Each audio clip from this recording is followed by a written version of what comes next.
I have your attention, please clear the mat. Please clear the mat.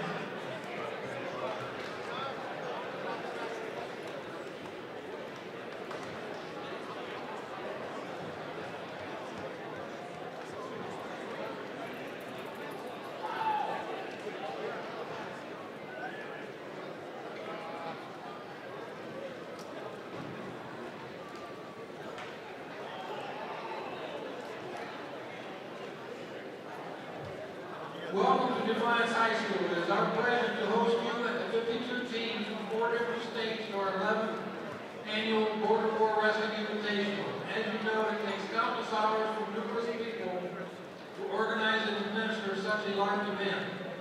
We want to thank Coach Murphy, our school staff, and the many volunteers for stepping up to the challenge of bringing this event to DHS. Your support and attendance is greatly appreciated by our entire community.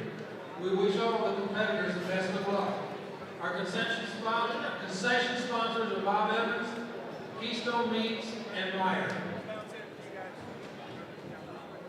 In order to make this competition as enjoyable as possible, please represent your school and community in a positive and respectful manner.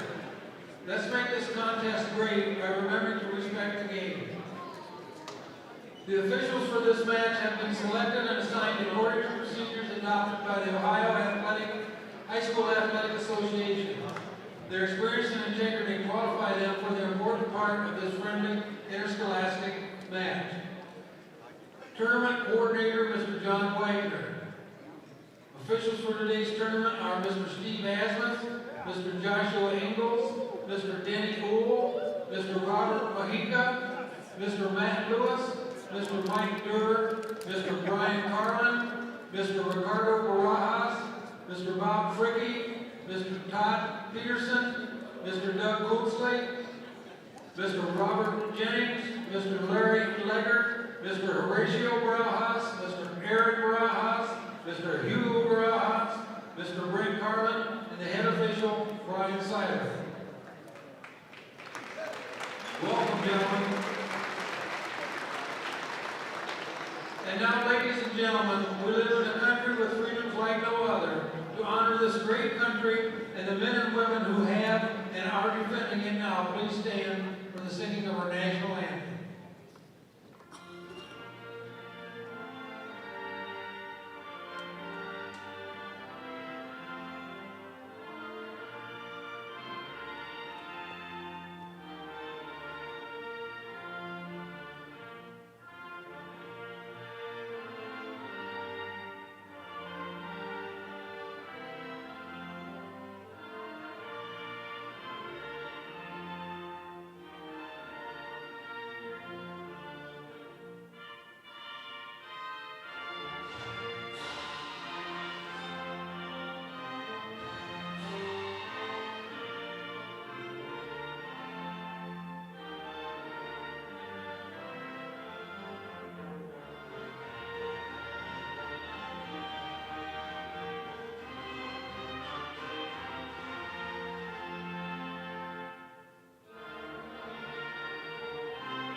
We have a zero tolerance policy, rule for fan routine, vandalism, and unsportsmanlike behavior.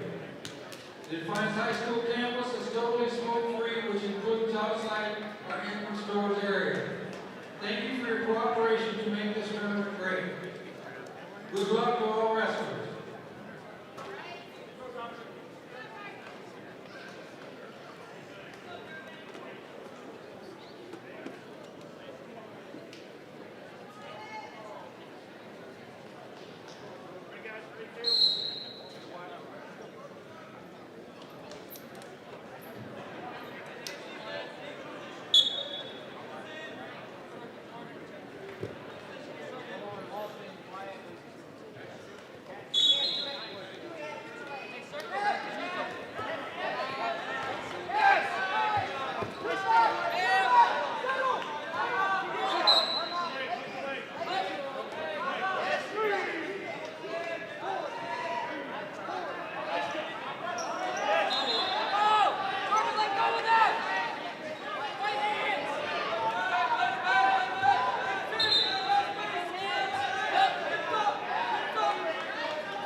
need to move, please. Mat 5, please move and clear the mat.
20 seconds. 20 seconds.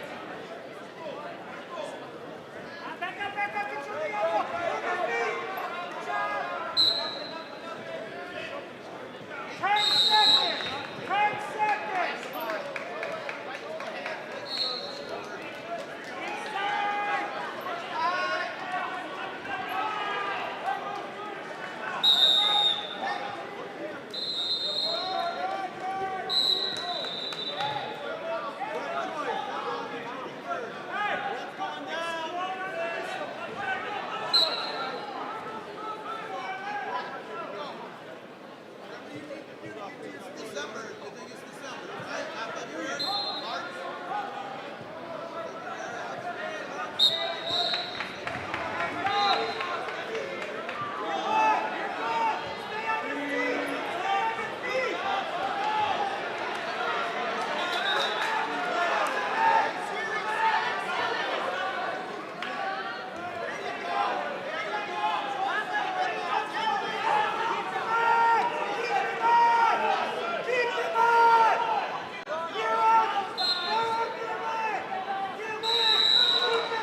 again, wrestlers, in the Nazi semi-round. We're not going to start those matches until the Nazi quarters are all completed. So if you're a 106, 113 pounder wrestling in the Nazi semis, you will not start your match until all the Nazi quarters are completed. Also, coaches, wrestlers, there is two coaches and a statistician in the corner, and that is it. Everybody else needs to be in the stands. And two coaches and a statistician in the corner. The corners are getting rather crowded with more people than what should be in the corner coaching.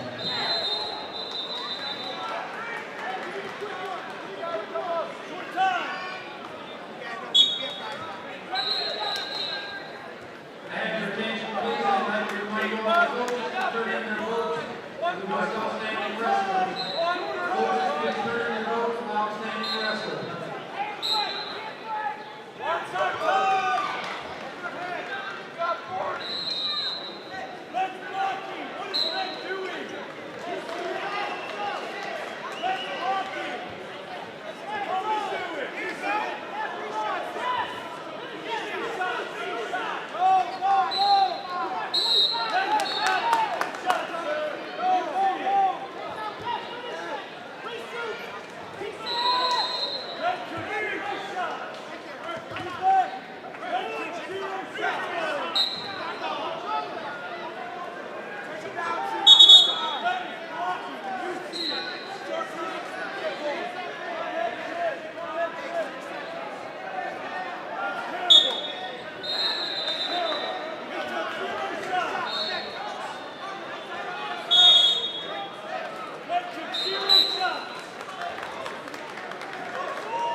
Secretary St. John's, coach to the head table. St. John's, coach to the head table.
Wrestlers on mat 5, I need you to clear mat 5. Wrestlers on mat 5, please clear the mats.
Again, wrestlers, mats 5, 6, 7, and 8, and number 1 need to be cleared. We should not have wrestlers and coaches on the empty mats.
about, I was going to say 45. You think half an hour? It's probably closer to half an hour, Okay. just depending on if they take a break or two. It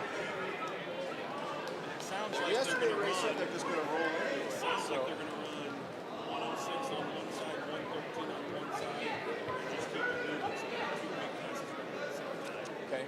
So we're going to be a lot of Non-stop. flow. Yep. So Flow. Taking soft comment for that. Talked a little bit about maybe focus commands, but split screens and Actually, yeah, if you want to run split screen, I can watch 2 things at the same So time. what we're probably going to do, Brent, is I'm gonna have camera guys one on each side. Okay.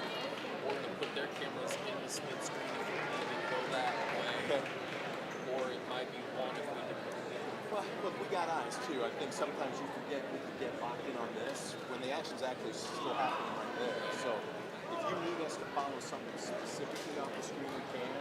But like, I just want to make sure we're trying. Yeah. The screen is matching what you guys are talking about too. So like we missed a Defiance right now. We missed Bosa yesterday. I was looking forward to seeing that match. You know, so, we missed a couple. and I haven't seen Mom yet. So I hope this is cool.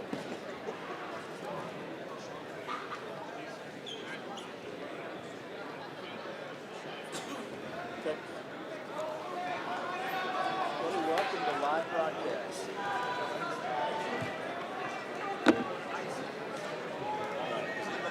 Battle of water or something? Something like that. Right, I'll be right back.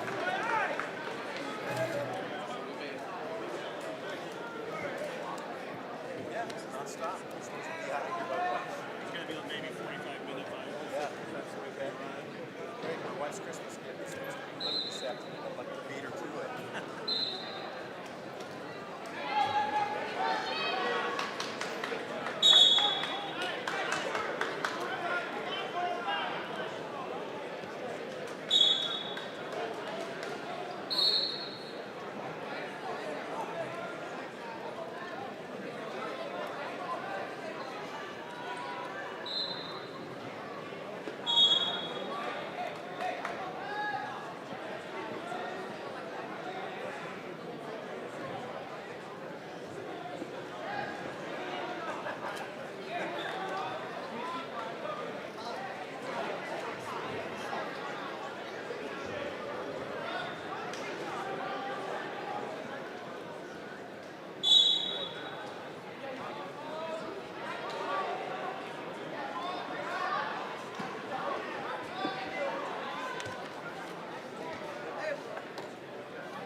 wrestle on all 8 mats, one weight class, 4 mats.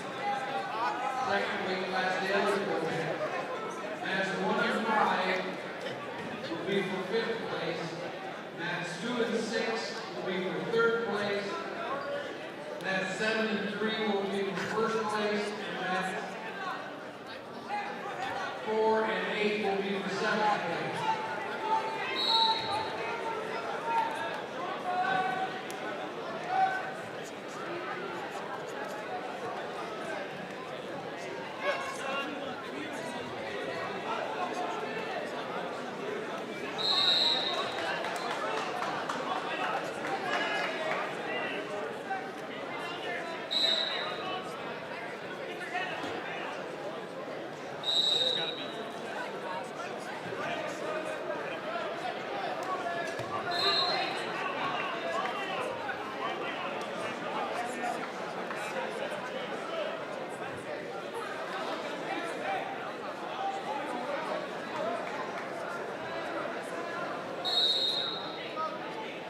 Bring it your attention, please. Bout number 780. You're going to be on deck for mat 4.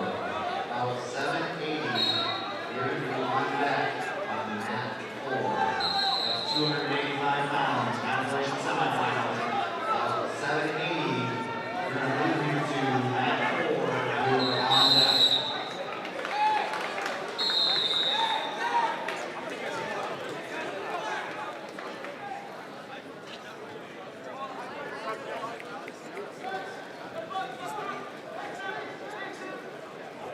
Okay, also get your attention, Defiance table workers. Defiance table workers, please report back to your mats. Again, mats 1 through 8, we need all Defiance table workers back to their mats, please.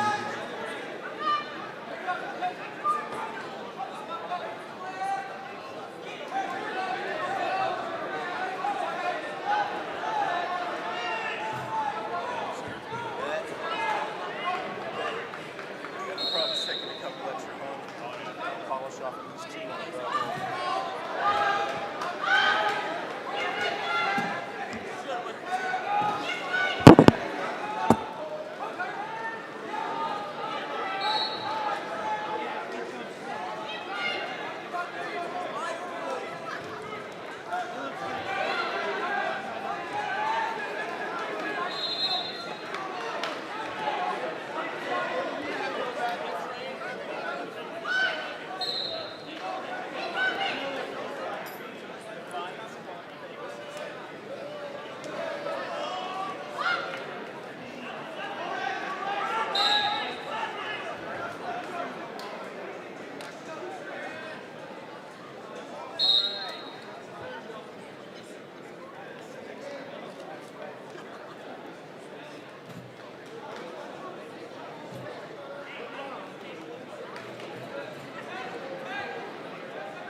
Considered local, right? Yeah.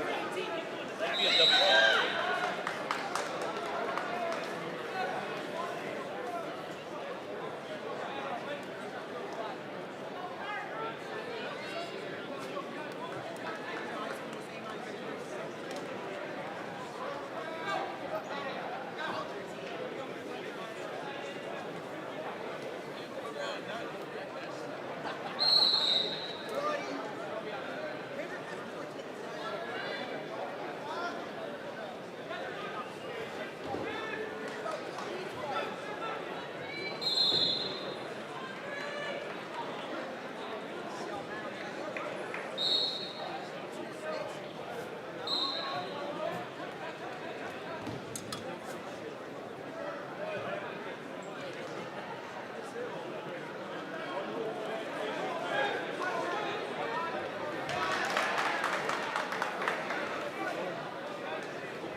Again, second call, I need table workers to match 1 through 8. I need all my table workers back to match 1 through 8.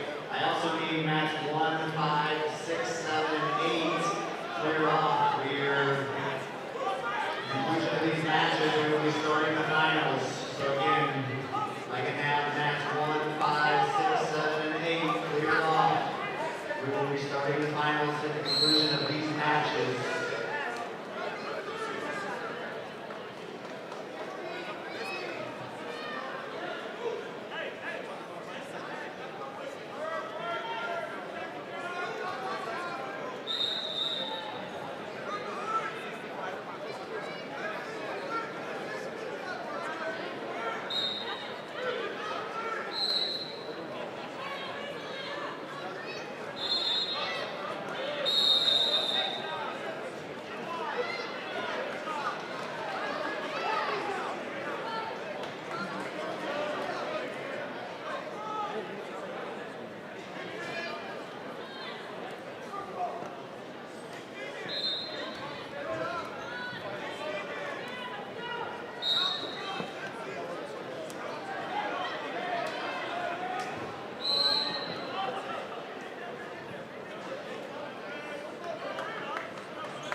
Come on, Park.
Finals matches at 106 pounds on mat 3 for first place. Nolan Bates, Van Wert versus Brendan Bosco, Marshall.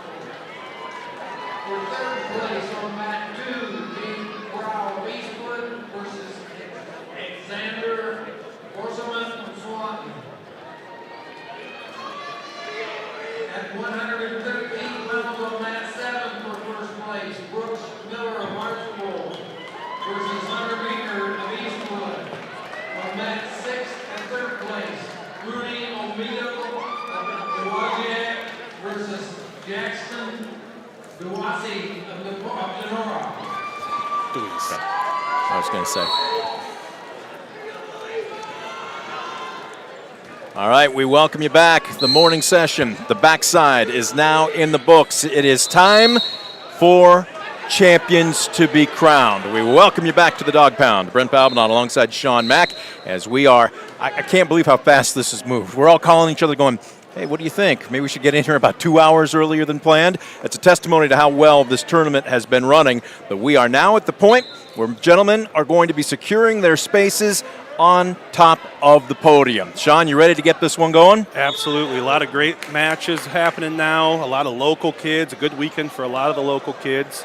We talked about it yesterday. I mentioned that young group from Archbold. We'll see a lot of them here in these first handful of weight classes. And what we're on right now, Brendan Bosco from Archbold, 17-1 freshman. Really high expectations for him, and he's performing well, wrestling against a junior from Van Wert, Bates. Should be a nice matchup, good test for them.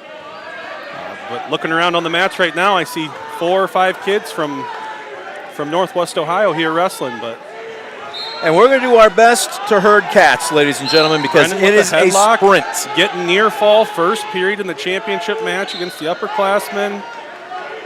Brett Carlin down there crawling around on the ground, making sure he's looking for that pinning area. Past 45, and this is going to be tough for Bates to bridge out of this for the next 40 seconds. Uh-oh. Bates rolls through, gets a nice reversal. Still 7-point start there for Bosco. Giving up a 2-point reversal. Already up to his feet in a good place.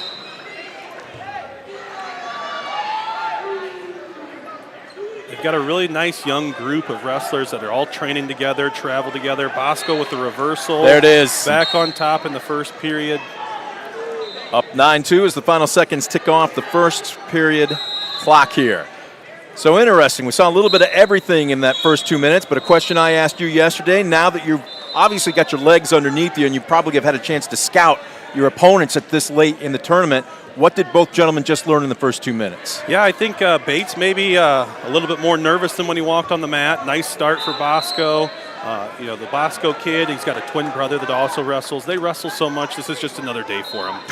They're traveling the country all summer, fall. They're wrestling a lot of matches. So, he's just coming in with the same game plan he's had, how he's worked to get him as a freshman in the final into this large tournament we've got here. That's interesting you mentioned that, just another day for him, because everybody takes the mat this afternoon fully aware what's on the line. You can be crowned a champion in 6 minutes or less here, but it's all about your mental approach. Can you treat it just like any other meet? Yeah, absolutely. For some kids, that is certainly the mindset, and it's a lot of those kids that's becoming more and more popular to just wrestle. Traveling nationally in the off season. Bosco with a throw, didn't quite secure it, but exciting 106s here rolling around. He's in danger of giving up 2 on the reversal here, and he just did. I'm going to take down Bosco up 12-3 here, a minute in the second period. Ticks by. Really controlling himself in this match, but we talked about it a lot. These lighter weights, we're seeing a lot more movement, a lot more excitement. Technique matters. You can't just end it on one throw. I also like the fact that you've got 2 officials on each mat now in this round. So. Yeah, in the middle rounds or in the middle matches, we'll keep 2 officials on it just for that extra set of eyes. Keep people honest. It's difficult as an official. You get too close, you can't see a whole lot. There's only so much space in that mat, and having a second guy look is really helpful. Riding out the final 30 seconds here. Again, Bosco in command. And this is where, again, we've talked about this before, situational awareness, what you want to do versus what you need to do right now. Yeah, he's really controlled a lot of the action, so I think he's going to keep pushing forward. Getting down to the end of the period, looks like he's going to run a wing here. Maybe looking to just prepare for that next period. Maybe get a couple cheap points if he can, but I think he's going to be fine waiting until the third period to, look for 5-6 more points here. Maybe Tech go ball. for the tech ball. And there we go. Final 2 minutes we put up on the scoreboard here, but Bosco in command, up 12-3. Bosco's choice taken down. Like I said, he's looking for 6 points to reach that tech fall. 1 point for the escape. I'm sure he'll be looking for some big moves. Yep. Thrown a couple throws already, a headlock and a lat drop that didn't quite land. Oh, man, he is quick. Talked about that quite a bit too. The kids on bottom being quick off the whistle. You want to make sure you're moving right away, creating separation. Bosco's not necessarily going to have to be in too big of a hurry. There's a big mountain to climb for Bates to get back into this. At the same time, you want to be active, right? You are not a fan of stalling. I don't think he is either. I think he certainly has the mindset that he's going to want to score some more points here. He's not going to be complacent in it, but he's also not going to do anything silly and get caught. We've seen a couple of those this weekend, and I've heard there's been a few more, up some points late in the match. And just like that. Give it up. Working back up to his feet. He's going to get the escape. Just got the point awarded. He's not afraid to work upper body and throw, which you don't always see. Nice fireman's right on the edge of the mat, keeping his toe in, getting the near fall. He's going to secure his tech fall at a minimum right here. There we go, past 45. You see the back points being awarded, and this is going to be a tech fall for Bosco of Archibald. That was a clinic. Absolutely. For a freshman coming in, great record, obviously. He's won 4 matches here this weekend, so he's got over 20 wins, 1 loss on the year so far. But Bates was no slouch. Junior with 11-1 record coming in for the weekend. The future's really bright for this Archibald group with these young guys coming through. Again, Bosco, the first of what Archibald hopes to be several champions throughout the brackets. You and I were talking about it before we hit the air here. This is their tournament to pretty much run away with. Absolutely, and I do expect a lot of the kids they have in the championship to have nice, showings. Bosco, very strong at 106. Expected him to place high, but we've got another championship match right across on mat 7. That's another one from Archibald, and if you can see the mat we were on, mat 3, we've got another Archibald kid standing out. Exactly. So they anticipate that they're going to do well. And we will wait for direction here, which mat we want to focus in on. Folks, bear with us because we've got multiple mats obviously going. We've got championships, consos, and a ton of local wrestlers pretty much on every mat. Interesting thing, Bosco is the freshman beating the junior. Over on mat 7, which is the other championship match, it's Brooks Miller, who's a junior for Archibald. He's losing to a freshman from Eastwood. So that youth movement here, a lot of young guys in these high placement positions. Exciting to see, and we got a few more years. A lot of these teams will be back, and we'll see these kids 3 or 4 years. I don't know if we can get there. We go. Mat number 7 is, you heard Sean mention, Miller from Archibald taking on Mika from Eastwood. Should just be finishing up here with an 8-0, I believe is what the final score is there. 8-0 the final. Meeker. Back on mat 3, we had Brendan Bosco. We've got his twin brother Ty up at 120 for the championship. Maybe a little bit off from his brother. He's only 18-4 as a freshman. Only. Yeah, he's got a few more losses, and as we say that, he's got his first takedown in the first 5 seconds of the match. Secured a takedown, already working a wing. I think he's going to follow in those footsteps and want to score quick. Giving up the escape. He's working against Braden Studer. Yeah, he 5 seconds into the match, you get a takedown. I don't think you're afraid to let him up and keep working that. But Studer with a throw, lat drop for a takedown right on the edge. And luckily, again, for Bosco there, they were at the edge of the mat, or that could have been a lot worse than just 3 points. Absolutely. He was not quite ready for that attempt, but don't think he's too nervous about it quite yet. But Studer, a junior, once again, that upperclassman with that younger wrestler might have a little bit of advantage there in the mentality and the age. Well, our championships are going to have a heavy Archibald flavor to them this afternoon here, folks. Other locals, we've got one Defiance wrestler in the championships. It's Tyler Dolan Kiesling. We'll have to wait on that. Yeah, that'll be an exciting matchup with his down-the-road rival from Napoleon. Yep. The arch rivals getting after each other. Now we've got both championship matches up, and like we said, Archibald again. Lars Solis from a senior from Archibald on mat 7, 126. He's down right now to Mackey from Yale. Looks like maybe just got pinned, but seeing a common singlet out on these mats right now. Very much so, and it looks like that ended just as we put it up. And Yale gets a champion in Mackey McClellan. Ty Bosco still in okay shape. He hasn't been able to get out on bottom yet. It's like a nice leg rider, keeping a lot of pressure forward. Short time left in this period. Started off about as fast as you can. The takedown in 5 seconds. You don't get much better than that. We haven't had any more scoring since that early flurry. No. At this point, I think he's probably okay getting to the end of the period, regrouping a little bit, and I'm sure he will not get himself caught in an upper body tie, unlike his brother Brennan, who seemed to want to work that way. Yep. Ty, I bet she's going to work a lot more leg attacks here through the rest of the match. So the coin flipped as we get set for period number 2. Red's choice.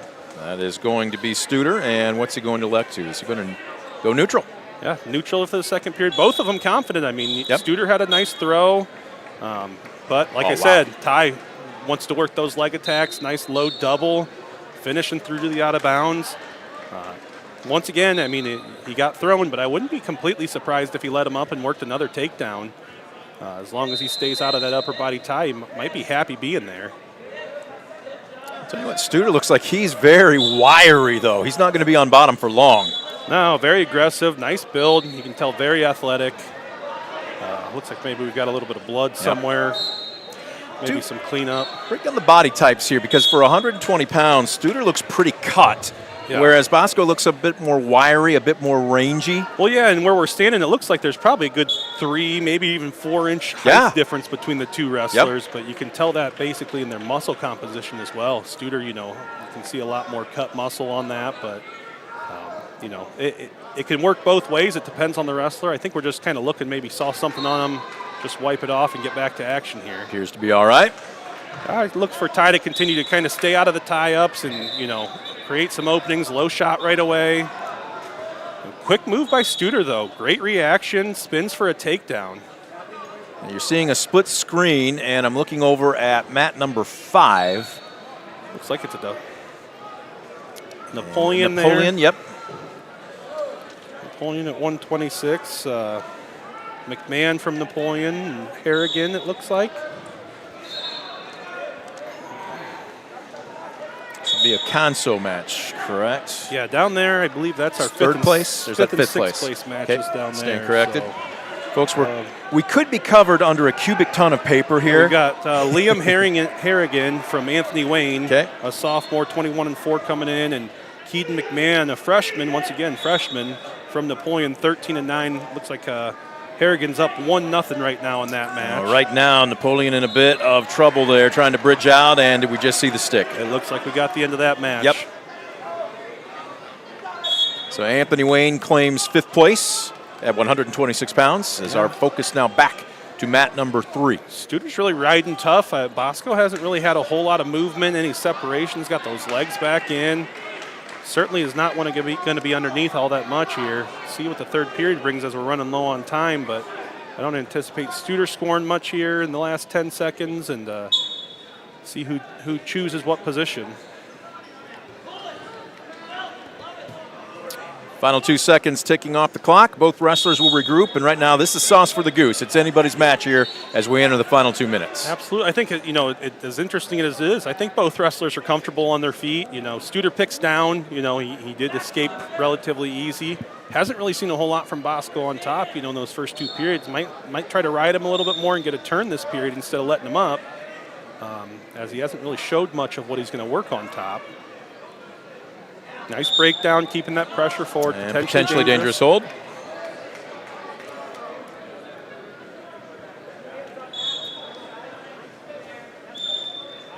Action underway we go here. Yeah, movement right off the whistle. Ty getting a nice breakdown, staying in that good position.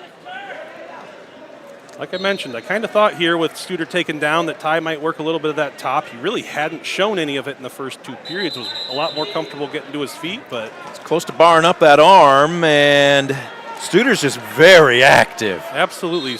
Keeping in good position. You know, right now he's looking for a bar and a half.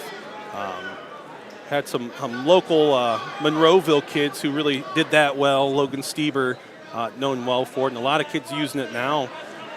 Bosco's got to really kind of crank on this a little bit. And another potentially dangerous hold. So he's close, and right now Studer looks like he's trying to keep that shoulder in socket, so to speak. That's a lot of pressure, especially when we talk about this so often. But, Sean, certain joints are only meant to go one way. Absolutely, and I know we talked about it yesterday. A lot of kids will come home from this weekend with sore shoulders and necks, and that's one of those. All right, a little over a minute left to go here, and Studer just hasn't really been opening up much. So if you're Bosco here, at what point do you think about letting him to his feet, or do you still work him, seeing if you can't bar up that arm and turn him yet? The one thing Bosco doesn't want to do is really the situation he's in right now. You know, first of all, Studer can eat up some time here. Yes. Potentially give up the reversal. You know, we were getting close to the point where I'm sure Coach Rufer was going to let him know, hey, time to bail. Let's get a takedown, try and tie it up. But putting himself in the position for a potential reversal, which would be really devastating. Studer is close to the advantage. Nice scramble wrestling. He's got to get his head up, start working up. Problem for Bosco is critical seconds are now ticking off the clock. Absolutely. You know, and at this point, maybe hoping for a stalemate even. But, you know, both wrestlers continue to move. I don't think we'll see that. Well, a lot of action, no scoring, but time running down, and there it is. Reversal, yeah. And that is huge. And now Studer, well in command here, can just ride him out. Bosco's wrestled a really nice match, as we mentioned. You know, freshman versus a junior here, not giving up. Another reversal here late.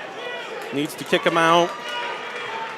It's close, and another potentially dangerous hold. You've got 7 seconds left. And Studer, boy, that shoulder has really been worked over. Coach Rufer's going to tell him neutral. 3-point advantage. You know, 7 seconds left. We saw to start the match. We had a takedown in 5 seconds. You know, that's what Bosco's looking for, is to tie it up here. Exactly. He's going neutral. He's got to take one quick shot. Can he do it? No, he's in on a single. No stall warning, so Studer's in pretty good shape, too. 2 seconds. Time's going to run out. Yeah. Boy, that was an entertaining match. Well done by both gentlemen. Yeah, very close there. I know Coach Rufer's going to ask for his guy, you know, show he's got his back, but, you know, really, Bosco never got under the arms. Though he was across his hips, he didn't fully gain that control before the time ran out. That's one I'd love to see another 2 minutes on, wouldn't you? Yeah, absolutely. Really evenly matched final there at 120. These two wrestlers on their feet have looked phenomenal the whole match. You know, the advantage I'd give is Studer on top really just controlled him, and that made the difference in this one. And yep, we go. Whatever the question was, it's been answered, and Studer's arm raised to champion at 120. As we continue to move, 126 was decided very early. A fall in the first period. McClelland of Yale pinning Souls of Archbold. Here's the last, I think, in the row here of the Archbold finalists. There's a few more later on, but Isaac Brown from Archbold, know him very well. Spent some time at Tenora as a wrestler as well. Practices with these guys. Really good kid. Actually recovered. He had knee surgery over the summer. Came back right at the beginning of the season. So, once again, freshman wrestling in the finals. We are on mat 2. This should be mat 3. There we go. Now they've moved over. And this is, again, Logan Rhodes of Yale. 132-pound championship. Freshman-junior matchup. We've seen just about every match has been about a freshman-junior matchup here. So, Isaac with a nice peek out, working on that leg, wants to lift the leg, get it high. Right now he's going to try and get that left arm free. He's got it kind of wrapped up into a Merkle situation. Yale doesn't quite have that leg in the middle to get that Yale, or the takedown on it. Still being active. There's the difference between the championship matches and some of the earlier rounds. The officials are going to let them, they're not going to sound the whistle as much, right? Absolutely. Isaac securing the takedown there. But both those wrestlers, though it was a weird position, we were probably close to a stalemate situation, but, you know, both wrestlers kept moving, so they're going to give them the benefit of the doubt for a couple extra seconds. 3-0. Brown continuing to work on top. Yale to his base. Check that Rhodes. Everybody could be Yale, though. Yeah. Yes, the Ivy League has sent wrestlers that look much smaller for their age. Absolutely. Right now, working on a split screen, we've got Romeo Simmons of Defiance, also Jordan Henderson from Indian Lake Wrestling on mat 2. So once again, freshman in there, sophomore from Indian Lake, wrestling for the 3rd and 4th place match. Looks like Romeo of Defiance is up 3-0 in the second period. Certainly have a lot of this Northwest Ohio and these local schools well represented here. We've seen a couple of Tenora kids come through. We've had a lot of Archibald, Defiance, several Napoleon. I know Defiance would have liked to have had a couple more at least into the championships, but there's some quality wrestling on these mats the last 48 hours. Absolutely. Got a Bryan wrestler down there too. So just shows the the caliber of wrestling here in Northwest Ohio. Second period for our championship match on mat 3. Isaac's still up 3-0 here. Likewise, Simmons up 3-0 in the console on mat number 2. That is the screen on your lower portion, or lower right-hand corner of your set. Isaac quick off the whistle, up to his feet. Can he break the wrists? He can. Still not awarded They haven't an awarded escape. the point yet. And in this situation, you're going to give him a little bit of time, and it's actually more of a benefit to that wrestler that was in control, because you can see he got a reversal there. If he gave that as an early escape 1 point, then you got that opportunity that quick back into that takedown. Difference between 4 and 2, but Isaac doing a nice job up, 5-0, controlling the top position, doing a great job of slowing down his opponent, who's obviously had a great tournament getting here to the finals, came in as the number 1 seed.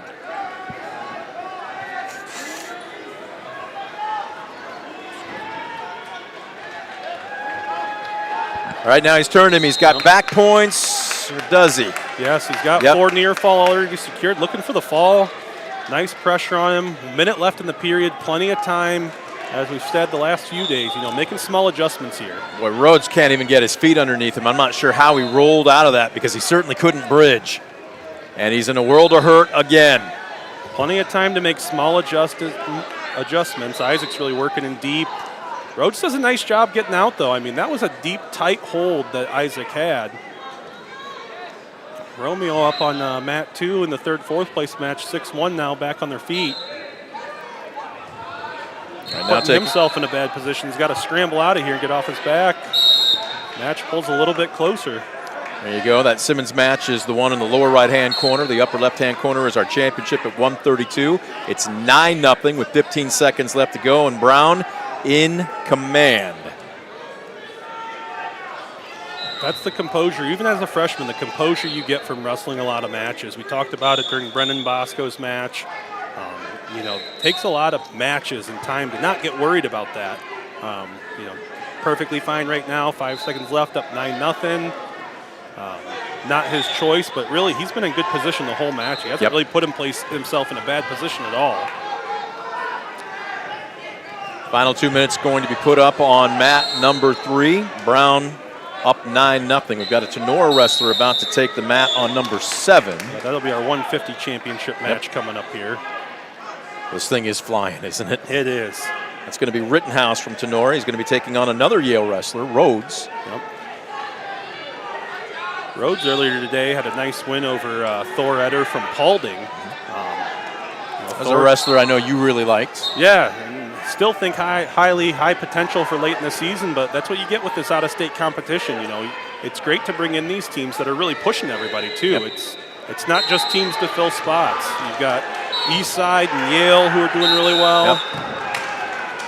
Brown right now was trying to turn Rhodes. He's looking for near fall points and to finish this off with a tech fall. Looks like Simmons lost here late in the match. Wow, tough one for Defiance. Yeah, up points early, but just couldn't finish it off. Focusing over on Brown, it looks like he's going to give an escape. Secured that takedown. Working for more points here. One thing you can see, he's moving a lot too. I mean, he's got that leg there. He's not nervous in that position, right into his whizzer. He's going to scramble around. But hands are always moving, feet are always moving. That's the way to secure those takedowns. Neither wrestler with the advantage right now. Brown. You don't see a ton of this, until you get to the high level, but the spaghetti wrestling rolling through. Brown securing the takedown.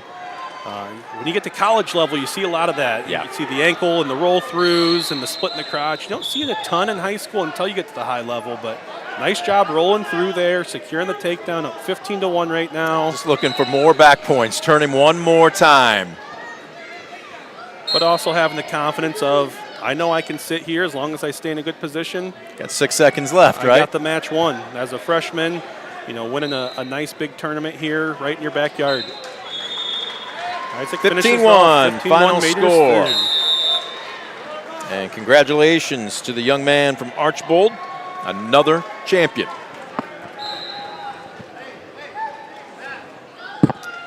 There you get a good look at the bulk of the gym here. Again, a big thanks going out to Rudis for providing the mats. Yeah. We talked about it here, these teams right now, just a quick update. Defiance in 4th place with 150.5 points. Eastside, Indiana in third with 159.5. Yale, Michigan 180, but Archibald at 213 points right now. Running away with it. We're getting about halfway through this championship, and we still got a lot of more Archibald kids out on the mats. Not all of them in the center, but in a lot of places.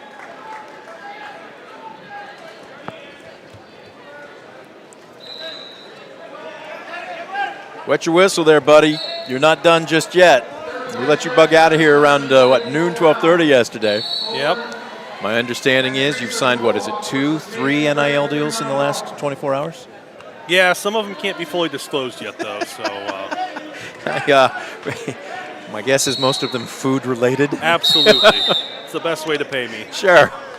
Got a lot of local kids out here on the mat. Mat 3, I don't believe it's either any of our local kids, but we've got another Archibald wrestler down on mat 4 wrestling for 7th and 8th, getting ready for Rittenhouse on mat 7. He's got his warm-up on right now. He's just kind of been like a cougar stalking his prey. He's been alone with his thoughts here. Yeah, Obviously, each kid's different, but as a coach, how do you handle that? Some maybe need a pat on the rear end and psyched up, and others you just leave alone. Yeah, absolutely. And I think maybe what we were waiting on was just another official to show up, making sure we had 2 on the mat. We've been rotating on all these mats all weekend, 3 officials for 2 mats, but at this point, there's nobody sitting down. They're all standing, working the whole time, so you got to make sure your official's there and ready to go for that next match. Looks like we're waiting on the 3rd and 4th place match over there as well. I wonder if maybe we haven't finished the... So who we got on mat number 1? I see Anthony Wayne and Jacob Bergman and Sam Mast from Defiance. Okay. On mat number 1. Mast up 6-0. He's had a really nice tournament, a name that came through not as a high seed. I think he wrestled all the way up into the championship semifinals. Had a loss this morning and must have had another one here later this morning, but wrestling for 5th and 6th, just a great run, but he's putting himself close to a defensive pin for the you don't Anthony see Wayne those wrestler. very often. But again, you don't get style points. Just figure out how to do it. Yeah, right now he's got to work on finishing off that reversal, but he was getting awfully close to that defensive pin there. And now back to being broken down on the bottom. Jacob Bergman, a senior, 18-7. Sam Mast, a junior, 11-7. So relatively equal experience record. There we go. Now we're going to go back to mat 7 here. This is 150 pounds for the championship. Nolan Rittenhouse from Tenora has once again had a nice tournament. I believe he came in as the 3rd seed, knocked off the number 2 seed, to get to the finals here. This is Austin Rhodes from Yale. Yeah, Austin Rhodes, like I said earlier, had a nice win over Thor Eder from Paulding earlier today. Really controlled the match, and we'll see how Nolan fares with him. Battling for a little wrist control. Both guys look very quick. Yeah, Sam Mast, unfortunately, He just gets stuck. worked his way to his back, and he's going to end up with a 6th place finish here, but nothing to hang your head about on that. There's still plenty of wrestlers that would have loved to have been in that match. Absolutely. Still working in main mat here on 7, feeling each other out. Rittenhouse just working on 2-on-1 control. Yep.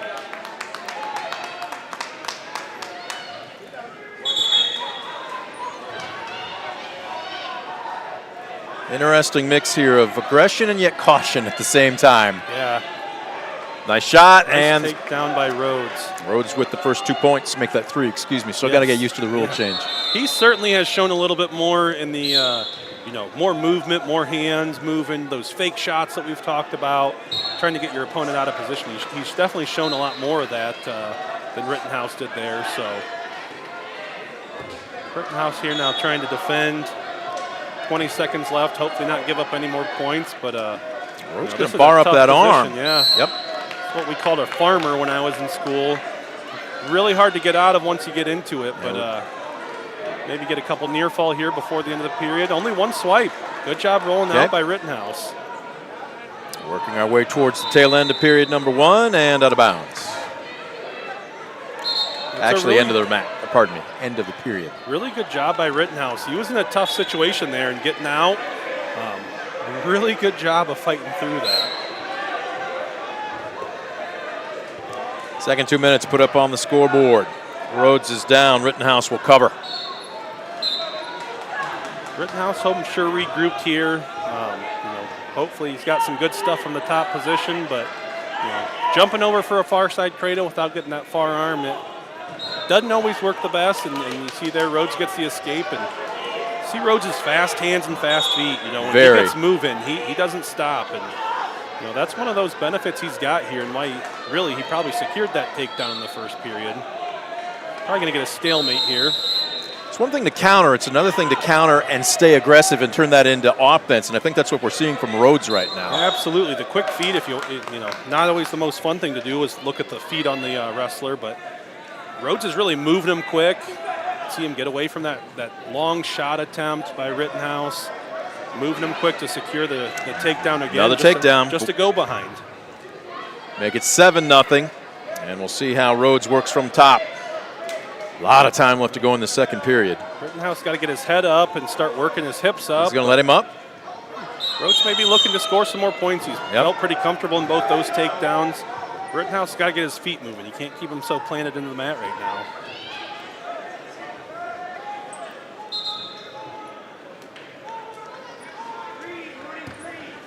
Rittenhouse getting a little bit more aggressive. Yep. Another shot, and my goodness. Shot from space and didn't keep his hips underneath him, and Rhodes with a takedown. When you beat me to it, I was going to say Rhodes' hips are just lightning quick. Absolutely. It's not just his feet. He swivels. Yeah. Well, and really anything right now, Nolan's getting his kind of concrete in his feet, He's taking shots, but he's getting kind of flattened out or staying in one position, and Rhodes just has not had any stop in him this entire match. Hands are always moving, feet are always moving, even on top here. Splitting up our screen as we're going to... We've got Thor Eder from Paulding. This is the third and fourth place match, up by 1 over Alejandro Reyes from Lima Shawnee, a junior versus a senior. In the top left corner there, you've got Thor on top, I believe starting the third period.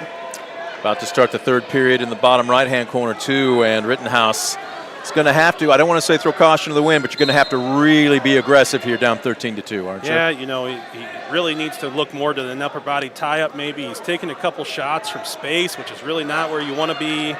But he's going to have to work in a little bit tighter, maybe get an overhook or something. But Rhodes' speed is just not, it's amazing how quickly he's moving. It's what you see from a lot. I talked a little bit yesterday about Bo Bassett, Marcus Blaze, guys like that are snap spin and just quick, and that's what you're kind of seeing here. That quick movement doesn't have to be anything too fancy or exciting, but really just nice movement on his feet and his hands, keeping Rittenhouse off of his game. Trying to turn him here. He'd like to finish with a pin, already up big, 15-2. Eder on the top left, was in a rough situation, and it's like he got a reversal and a couple near fall out of a situation where he was nearly on his back. So up 9-2 or 9-8 right now. He's got a great position too, a deep half on top. Rittenhouse, great tournament, finishing second place here. Focusing on Eder. Still in control, but not in a great place. But I talked to you a little bit about him before, kind of an unconventional wrestler, and gives up that reversal. Score update, I believe it's actually 11-9, but near fall. Got him cradled up, and Eder, wow. He was a blink of an eye away from being stuck. Yeah, unfortunately giving up 4 near fall here late in the match, and see the towel tapper coming out, so not a whole lot of time for Eder to try and recover here. Down by 3, Yep, and a point being 14-11. awarded here. So that should make it 14-12. Yep, 14-12. Short time on the clock, though. 5 seconds left. Okay. You know, Eder's going to have to hit a Granby right off the whistle and hope to catch a leg and roll through and secure it. But Saw him do a couple yesterday. Wasn't it him that did a couple? oh, and he's a fan of doing them. It looks like an optional start here from Lima Shawnee. Which is a smart move. Yep, stay away from him. Give up your 1. Stay away. He got 1, he needed 2, and time just runs out on Yep. Thor Eder.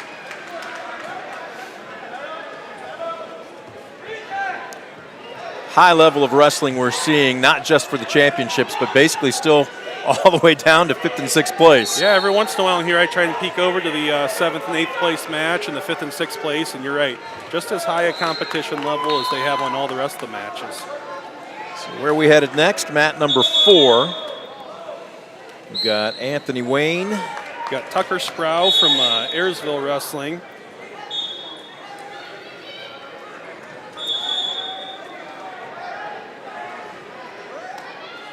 At number 4, we've got Gabe Harris from Anthony Wayne, a junior with a 14-6 record.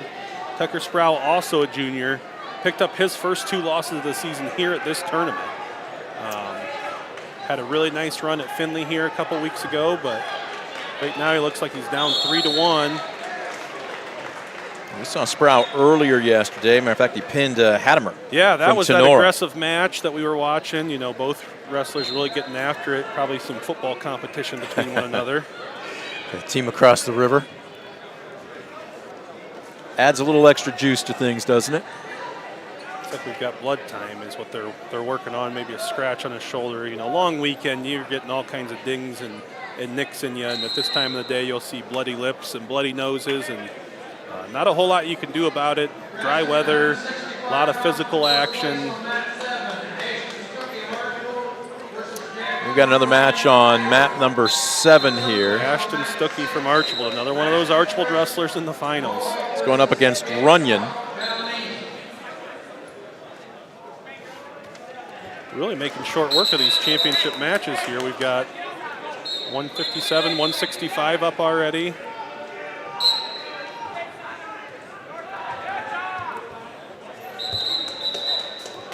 Jackson Runyon from Taylor, Michigan. Ashton Stuckey, a junior from Archibald, 19-4. And we're going to focus in on that match right now.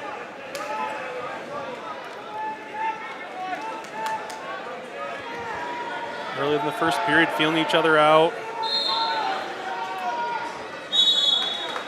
And now in your upper left-hand corner, we're going back to 157. Tucker Sproul 3-2 in that match. Still 0-0 in our championship match for Ashton Stuckey from Archibald. Tucker Sproul seeing a lot of what we saw when he was wrestling Hattemer from Tenora yesterday. A lot of aggression. Had a nice throw attempt there. Not afraid to work upper body.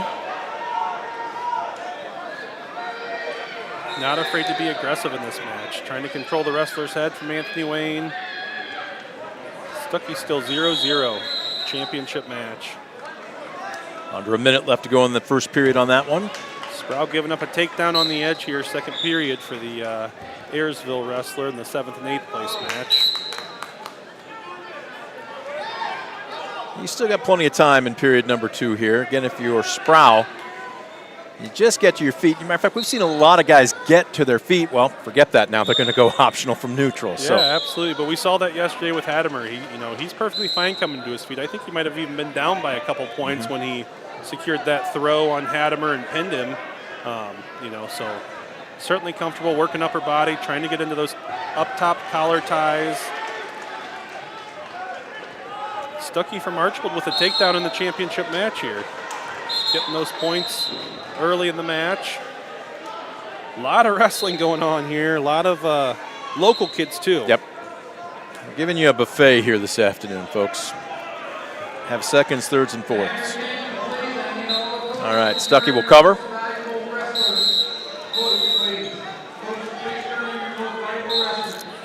stay on top, up 3-0 here to end the first period. Coin flip, green wins. So what's he want? He's going to defer to red, let red have that choice, see how second period goes, so he's got his decision in the third. Meanwhile, back on mat number 3, 9-3 now with 8 seconds left to go. Harris leading Sproul.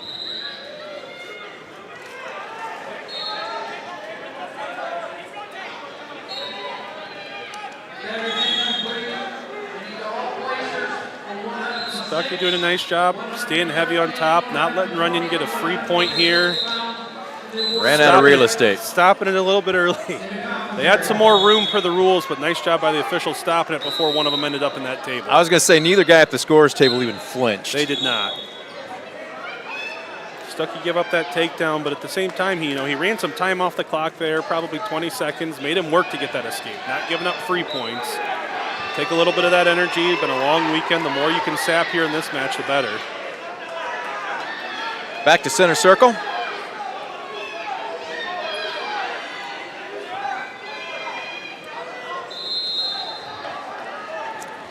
Guy's looking just a bit more cautious here. Yeah, I'd say these two wrestlers are a lot more calculated than what we maybe saw in those lightweights. A lot of movement in those lightweights. Very impressive. Quick feet, quick movement, but these guys are really taking more calculated shots and wanting to make sure they stay in good positions.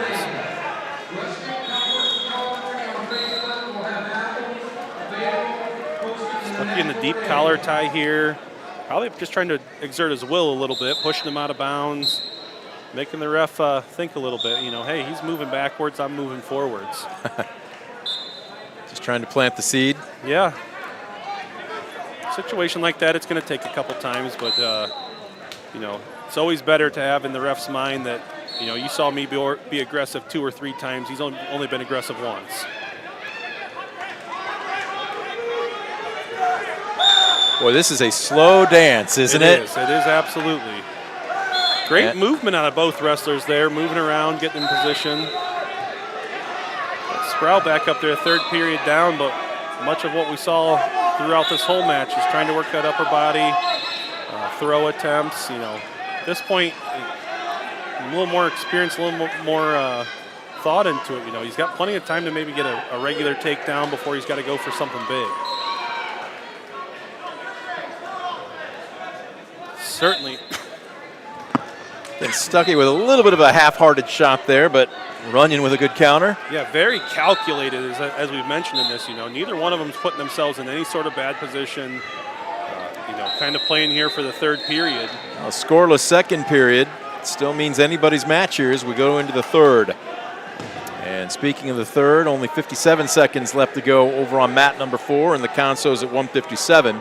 Looks like Sproul's going to give up a takedown here, likely, with that half put in place. It's a near fall. Harris wants to finish him, but a nice job to roll out of it. Sproul's done a lot of going for broke here. High moves, trying to get high reward, but there's high risk in him too, and that's where he's catching himself this time. An experienced wrestler prepared for that. 165 to start period number 3. Runyon looking much more aggressive to open up the third period.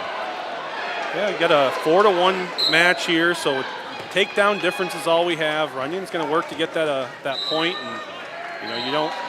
In his case right now, he wants to get it early and potentially go neutral again and get another takedown, because it's a 4-4 match with a lot of time left. You want to make sure you have plenty of time to score your offensive points, but definitely moving forward more than Stuckey is. Off the mat again. In the meantime, at the 157 consos, the final seconds tick off the clock, and Harris with a major decision, 12-3 over Tucker Sproul. As we've mentioned, no point in hanging your head on this 7th place finish at this tournament. Wrestling a Division I wrestler from Anthony Wayne in your 7th and 8th place match. Really put himself in a nice place this weekend. Back to mat number 7. Yeah, Stuckey just got a warning for stalling, which he's probably not as worried about right now. I mean, it could come into play here, but as we've mentioned, they've been pretty calculated. As long as he keeps circling into the middle, he can probably avoid another one. To get down a little bit more in time, I don't think he's going to be worried and may give up a point. There we get a look at the clock. Less than a minute left to go. Yeah, certainly in the driver's seat positioning here. Doesn't want to put himself in a bad place, so you'll take a stall warning in that situation.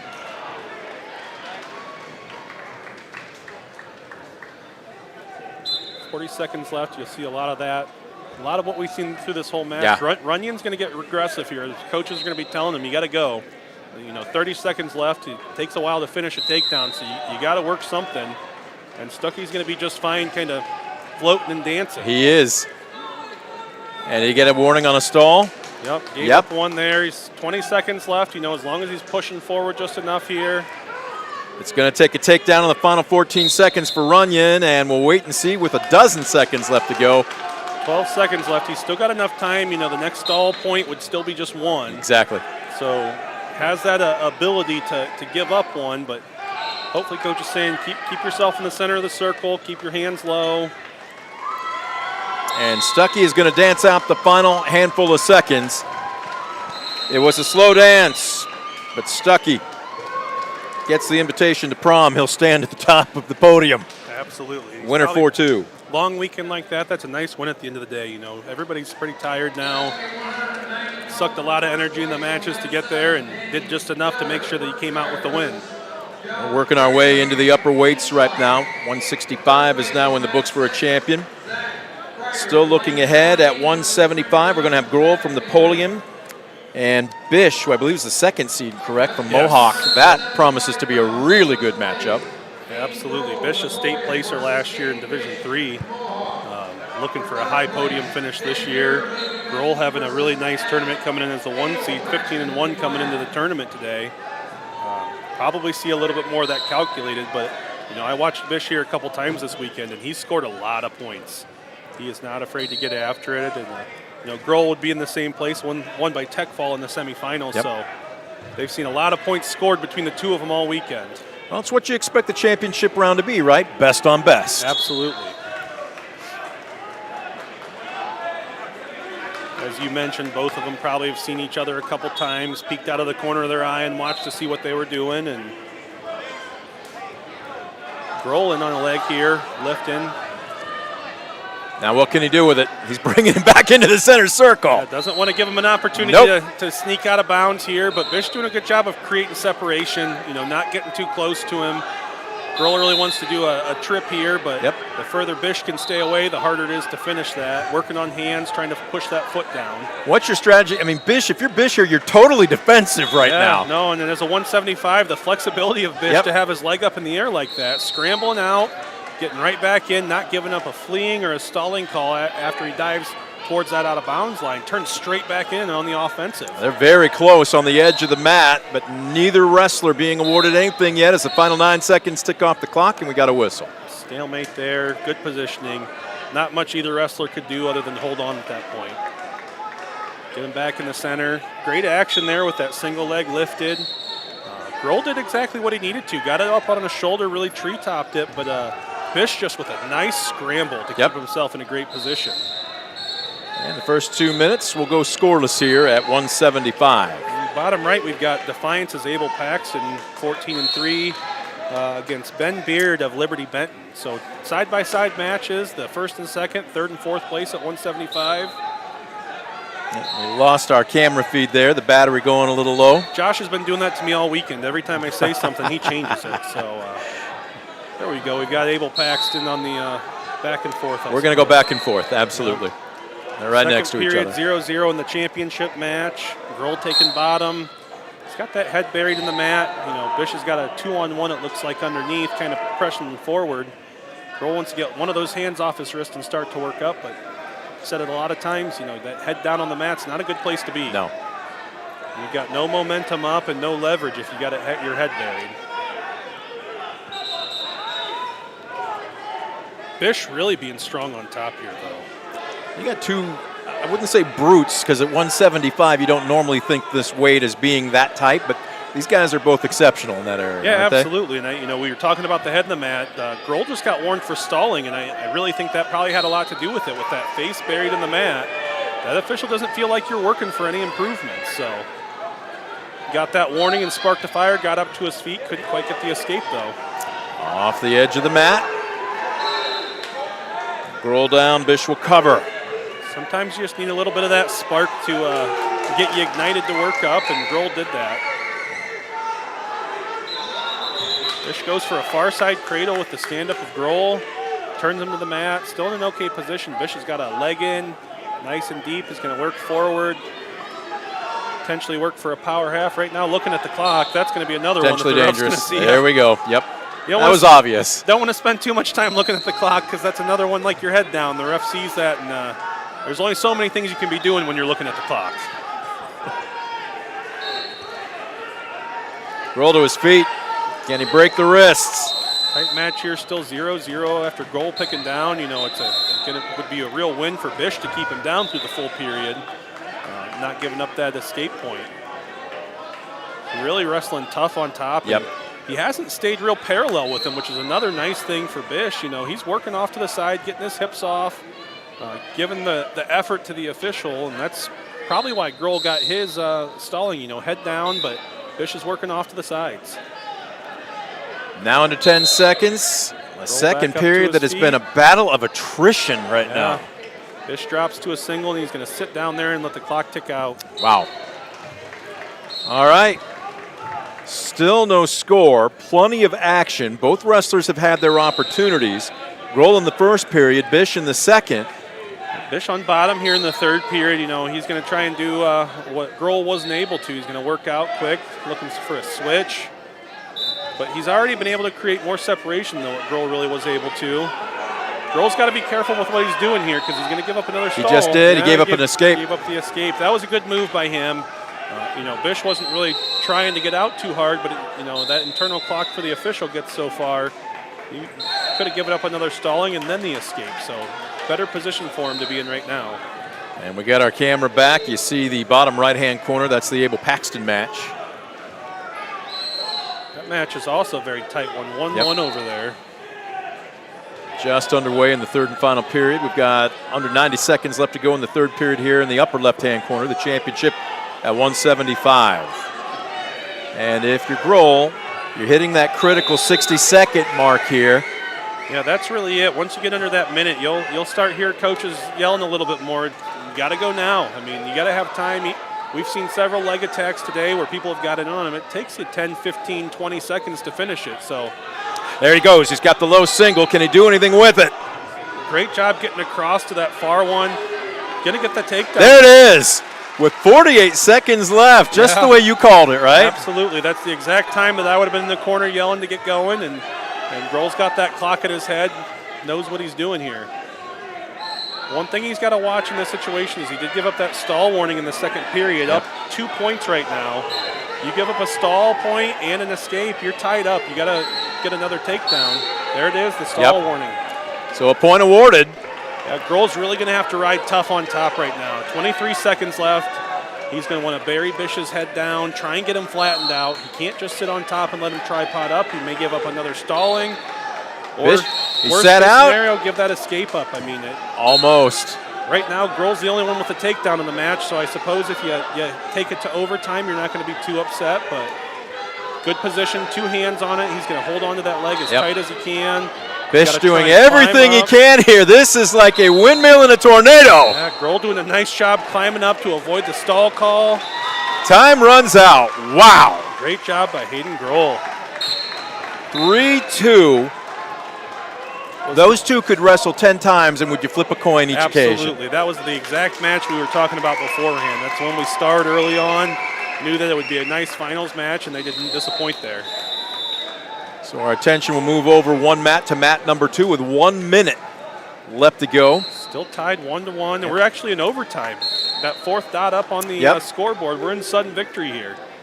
Tie match, 1 minute to secure a takedown. First points wins here. This is Paxton versus it's Reed from Liberty Benton, correct? Yes. Just like the championship match, this one's as tight as it can be. 1-1 through 3 periods. We're into the tiebreaker time period. Neither wrestler securing a takedown, so you know it'll be interesting to see how this period goes. When you've got 2 defensive wrestlers like this, how do you coach them to stay aggressive, be aggressive? Running through the back of your head is one mistake costs me. Before that whistle blows, both coaches from the corners are saying, work your best move. You know, this isn't the point to get crazy, because those first points make a big difference. So, you know, make sure you take your best shot, which Paxton in looks like he may finish here. It's close. Nothing awarded yet. There it is. Takedown. Great job. He had 2 nice shots in that period on the leg. Does a great job, and unfortunately for the Liberty Benton wrestler, he kind of gave up. He got into that position. If he had scrambled a little bit, I think the ref would have held that takedown longer, but when you stop moving, you're giving up on it. So Paxton, a winner in his consolation. Here's another one of those highlighted matches that we've been looking forward to all weekend. We've got the Napoleon Defiance rivalry on mat 3. Tyler Doden-Kiesling and George Eggers. We set this one up to open up the broadcast for the championships, and can't imagine that this one is going to disappoint. No, absolutely not. Tyler, big, strong athlete. George as well, great football player. Napoleon could definitely tell the difference with him in the lineup and out of the lineup. George did a nice job, had a nice season last year, but Tyler getting off to a strong start with a takedown here in the first period. You know, I'm going to guess that George wasn't really expecting that, Eggers from Napoleon, but great start for Tyler.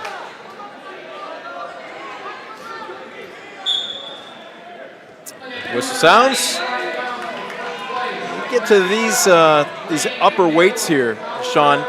Offense sometimes can be at a premium, but I don't get the feeling that that's going to be the case in this match. No, and I think, we've seen it a couple times. I think you're going to see a lot of aggressive wrestling too, some physicality. Schools this close, rivals. George Eggers with the reversal. It is, 2 points on the reversal. Did a really nice job, stand up, and then an inside trip for a switch for a reversal. But, you might see these two get a little physical with one another. Yep. Lined up across the field from each other in the football games. I'm sure they were the same way, but George getting on top. This is where he's really strong. He's got that arm in, and Kiesling's got a bridge out. Power half. This is really a strong point for George is being in that position. Gets the 3 near fall and escapes with just a 1-point escape. Could have given up a reversal near fall, but great job by Tyler not getting stuck underneath there. It keeps it tight at 6-4. And they'll both set up back in the center circle. Wasn't much feeling out in this match. No. These two have seen each other a few times. I know last year they were in the same weight classes, have seen each other off and on. We're seeing more aggression, more offense here at 215 than we've seen at most of the lighter weights. Yeah, going back to that Carter Stuckey match, the 3-2 match, these two are getting after it. Eggers shoots, and not quite. They kept enough in the tank for one another, and I'm sure they had an idea coming into this. They may run into each other. Tyler once again just finishing extremely well. What a move to finish through. Eggers was in a great position there, but Tyler doesn't give up on it. Does a great job finishing the takedown. Short time left here in the first period. We talked about it. 7-6 in the first period. We've seen matches that didn't even get close to that in 6 minutes. The big men have come to put on a show here this afternoon. Now the question is how much they're going to have left in the tank for the next 2 minutes. Yeah, I bet you these guys have got plenty enough for it. They're not going to give up on anything here. Keep going. Breathing a little bit hard. I see George, with his hands on his knees, but blood time here for Tyler. I was going to say. Maybe a nosebleed. This is enough time for both these experienced Catch the wrestlers second wind. to get refreshed. They're going to come into the second period with plenty of energy.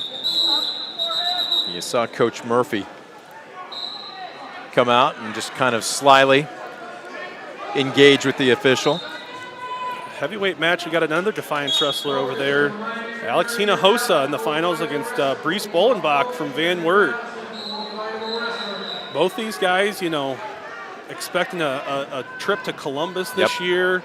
We'll wrestle each other a couple times. Wrestling in the 3rd and 4th place match. Got Hinojosa, we've got Eggers and Tyler Doden-Kiesling back in action. Got the nose cleaned up, starting second period neutral. Both wrestlers seeing great movement. Really Tyler the advantage in the neutral position, just pushes George Eggers out of bounds. You got a pair of alphas going after each other here. Absolutely you do. Well, and even thinking back to those 106s that we saw earlier, just the maturity in the bodies. These are the grown men that are out here on the mats right now. And they're going to have to do a little bit of cleanup on mat number 3. Meanwhile, in the lower right-hand corner, it's Hinojosa up 1-0.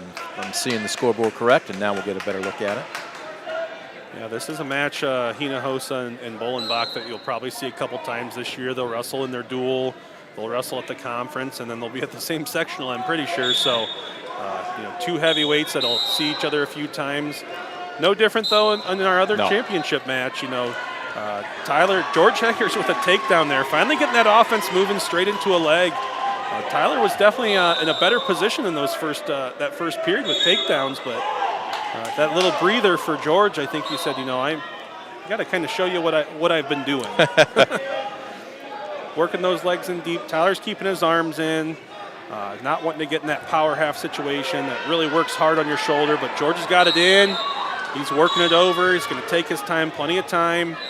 He's turning. Near fall again, but Tyler, once again, nice job of working out of it. Lower right-hand corner, no score change. We'll go to the third period. Hinojosa up 1-0, and he will be down. Well, Mr. Eggers must have only gotten a swipe out of that, but great job by Tyler fighting out. Right now you see Doden Kiesling, though, breathing heavy out of his mouth. Oh, yeah. These big guys working up off the mat. Potentially dangerous. Yep.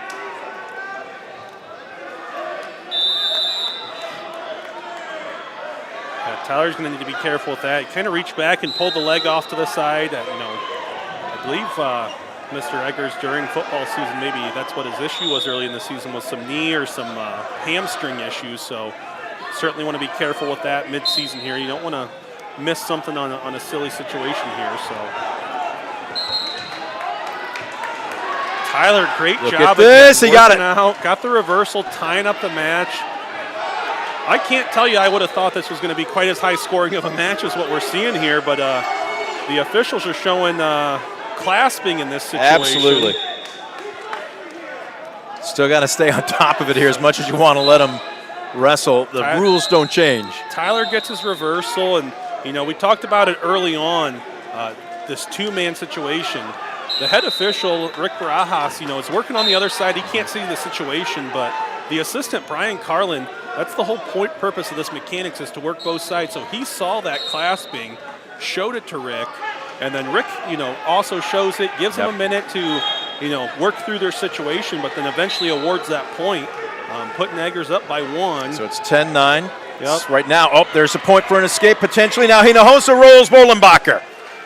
And as we hit the final seconds of period number 3, that should be the cherry on the sundae for Alex Hinojosa. Absolutely. Great job finishing up that match. He's going to be happy with that win moving forward, giving him confidence, everything in there. Looks like we got the blood cleaned up. Unfortunately, Tyler, he's got 1 or 2 more times. They may have to tape up his face if the plug keeps coming out. You don't want to stop the match too much for these situations. But he's going to be on top here coming out of this blood time. Down by 1, but in the top position. Final closing seconds here at heavyweight as Hinojosa is going to ride out Bolenbacher, and there it is. Tough fought win. 2-1 win. Definitely not the scoring we've seen here in the 215 championship match. All you need to be is 1 point better, right? Absolutely. That's the goal at the end of the day. Eggers, short time left, working up to his feet, trying to stay in the middle of the mat. Nice switch. And he's got the point. 2-point match here, probably heading into the third period in that position, but Tyler's got to have a lot of confidence. 2 takedowns in that first period, has wrestled really, really well against George Eggers, who was on the podium last year at the state tournament.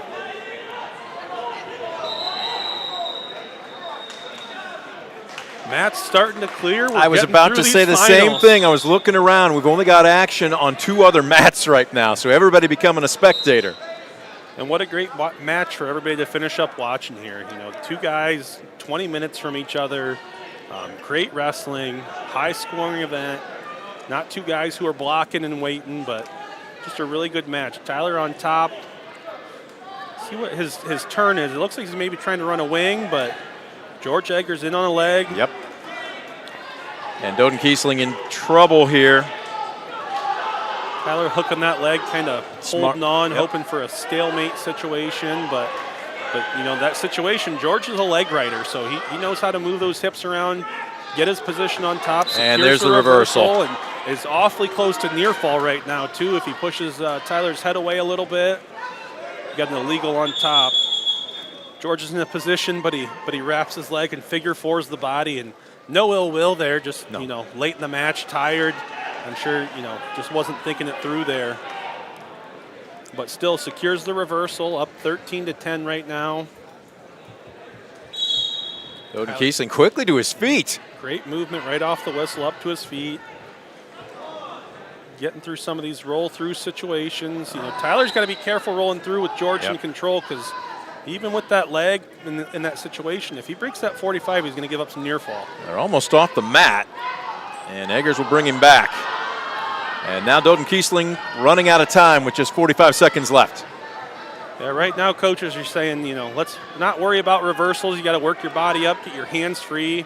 We got to get the escape here first. You know, the reversal's not going to do enough for you.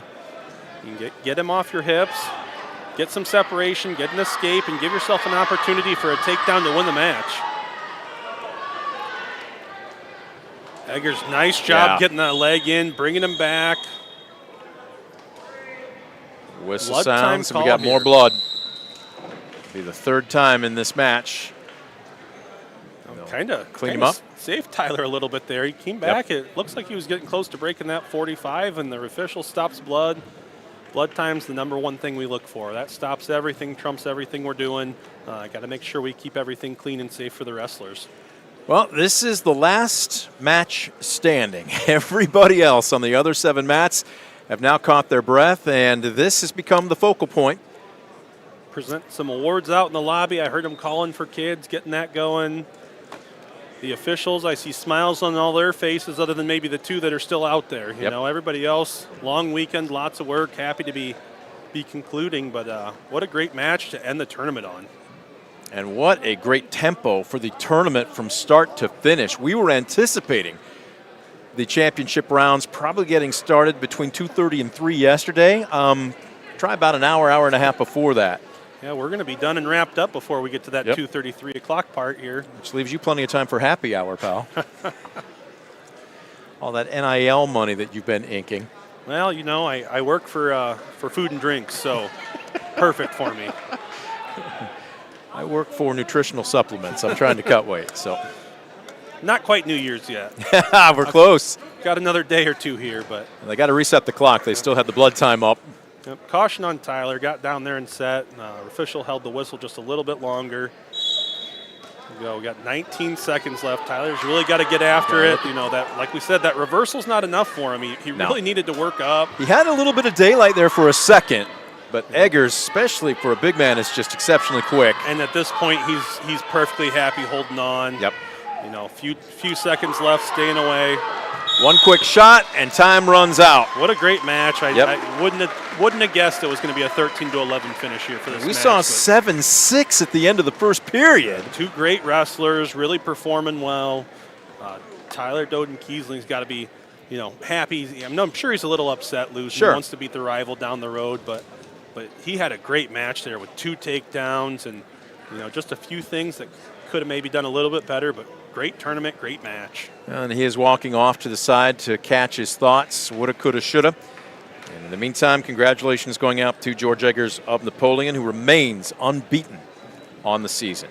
We're going to take a quick timeout. When we come back, we will recap team scores, pretty much Archibald's world and everybody else living in it, but we'll give you the official stats when we come back. You've been watching live coverage of the 2025 Border War, live from the Dog Pound, Defiance High School on DCTV Sports. Estill Chevrolet Cadillac is this area's new and used car headquarters, serving the area with the highest quality contracting services for nearly 100 years. Baker Schindler Company of Defiance and Paulding, 419-782-5080. Online at baker-schindler.com.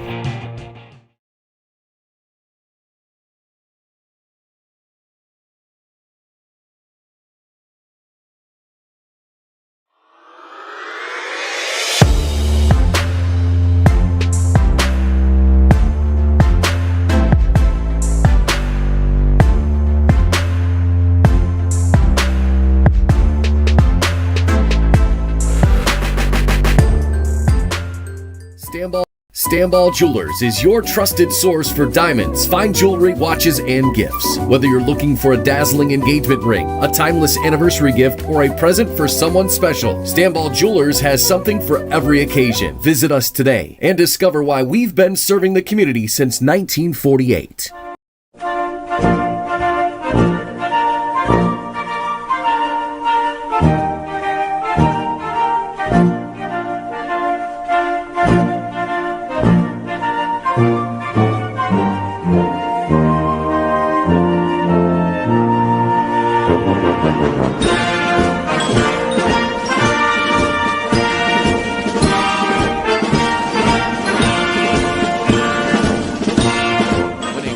or natural disaster throws a penalty flag, let ServiceMaster Restore work for you. Anything from minor cleanups to complete overhaul and rebuilding. Contact ServiceMaster by McCann.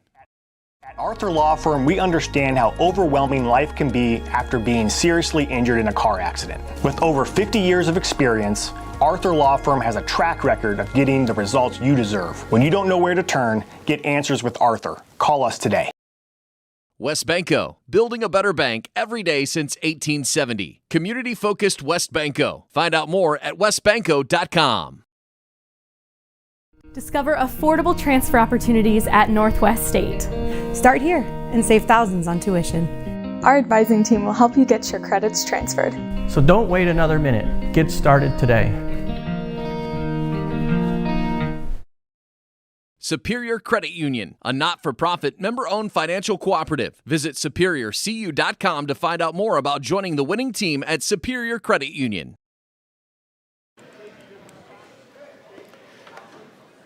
And we welcome you back as we are going to put a bow on this one. Not quite New Year's, but what a way to end 2025 as the Tri-State Border War at the Dog Pound. Defiance High School Gymnasium. What a tremendous two-day tournament. And now you're seeing the fruits of their labors as the podium champions and the place winners out in the foyer here of Defiance High School. Brent Balbinot, Sean Mack saying thank you for joining us. My goodness, what an incredible, can't even call it a full 48 hours worth of wrestling. Let's start with those working behind the scenes. We saw the officials, obviously, so many volunteers at the scorers table, obviously people working in areas that basically they don't get any credit for, but the pace, the tempo, that a tournament this size and how quickly it moved is really a testimony to the quality of the work. And not only that, we were just talking about it off air, how quick they'll have this thing cleaned up. Yep. It took a lot of effort to put it in, put everything together for the tournament. Tons of volunteers. It looked like all weekend the table workers were doing a really good job. Didn't have people running out trying to tap officials. Nope. Great group of officials. No big issues that we saw in the broadcast, and great crew with Jerry taking care of everybody here, and they're working on it right now, getting that torn down. That's the part most people don't see is all the fruit for the last 36 hours, but now it's the real work to get it cleaned up for probably a basketball game here in a couple days. Coming up on it again, Coach Beauty, what's the old phrase? Philo. First in, last out. Yep. He will be the last man out to turn off the lights and lock things up. I joked with him once. I'd heard about him quite a bit, but having worked and lived in Toledo for the last 8 or 9 years, when I finally got a chance to meet him, almost a human side to him. You're like, wow, here's this legendary guy that you almost put in the same vernacular as the founding fathers, and yet here's a regular guy that basically is married to the school. Absolutely, and takes care of everybody who's willing to help him. I mean, it takes a lot of people to run an event like this, and there's a lot of happy people there too. Yep. You see him in the center circle. He's kind of that small dot, just cleaning up. He does a little bit of everything. Speaking of cleaning up, let's go ahead and take a look at the team totals here. And really, as you and I were talking about, Sean, nothing really changed going into the championships. There were maybe a chance for Yale to make a little bit of hay, but it was Archibald's world, and everybody was just living in it. Yeah, Archibald did a really great job throughout this whole tournament. We talked about it, even started the broadcast, those young kids, and we saw it when we came back here, Isaac Brown getting his award for this championship. But Archibald finishing up the day, 225 team points, 34 points ahead of second place Yale. And then East Side, those three stayed in the same position. But some other local schools. The hosts gave a good showing of themselves. Defiance finishing in fourth place ahead of their rival there, Napoleon. That's a really good place for Defiance to be in. Had a lot of wrestlers perform well. We watched Alex Hinojosa and Tyler Doden-Kiesling here at the end. But getting into some of the smaller schools too, Tenora finishing in 11th place. We watched a couple of their kids here this afternoon. Ayersville 26th. Just a lot of local kids that performed well at this difficult tournament with teams from all over the place. Well, look, you had Paulding coming over from a county. But, again, when you talk about Ayersville, you don't get much smaller. And when you're going to throw your kids into the fire, so to speak, this is really a great acid test, isn't it? Yeah, absolutely. This is we talked a little bit yesterday even, this is district level, even early rounds of state level competition that you're seeing here.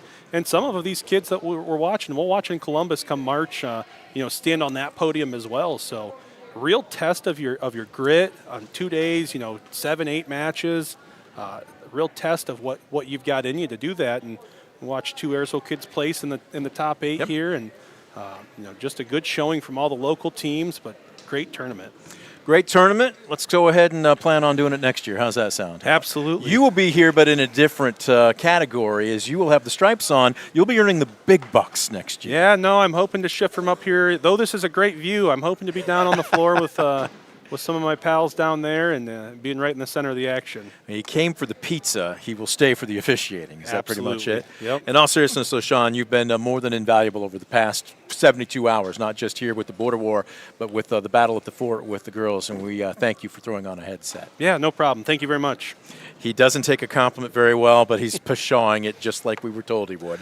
But Sean did a great job. Our thanks going out. Look, folks, we could sit here for the next 15 minutes and thank everybody and still probably miss 1 or 2 people, but big thank you going out. Obviously, let's start with, again, the staff here. As we talked about, Coach Beauty, obviously both wrestling coaches, Coach Murphy, Coach Romero were huge helps in helping prep for this.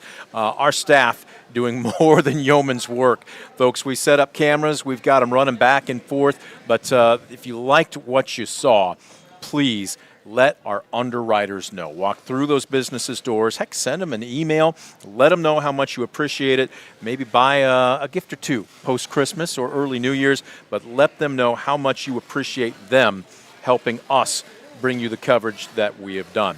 Up next, it's going to be after the new year, and never let it be said, there is no sport that we won't cover here at DCTV. We're going to be across a couple of parking lots over at the Y, as it will be the swimming quad meet, as Defiance, Anthony Wayne, and Ayersville, and I know basically those teams are a mix of a lot of area schools too. I know we'll have some kids from Tenora. Obviously, you see LCC there as well. But Josh Bush and myself will be throwing on the headsets. That will be coming up Tuesday, and the smell of chlorine will come through your TV set. You know, as long as it's just a headset, not the swimsuit.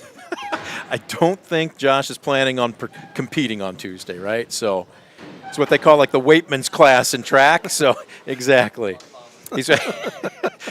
We'll keep the comment he just said closed circuit, absolutely.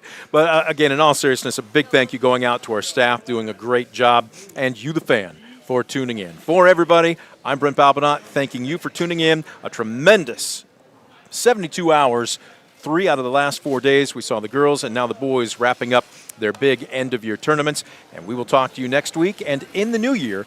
As always, you've been watching a sports presentation of DCTV.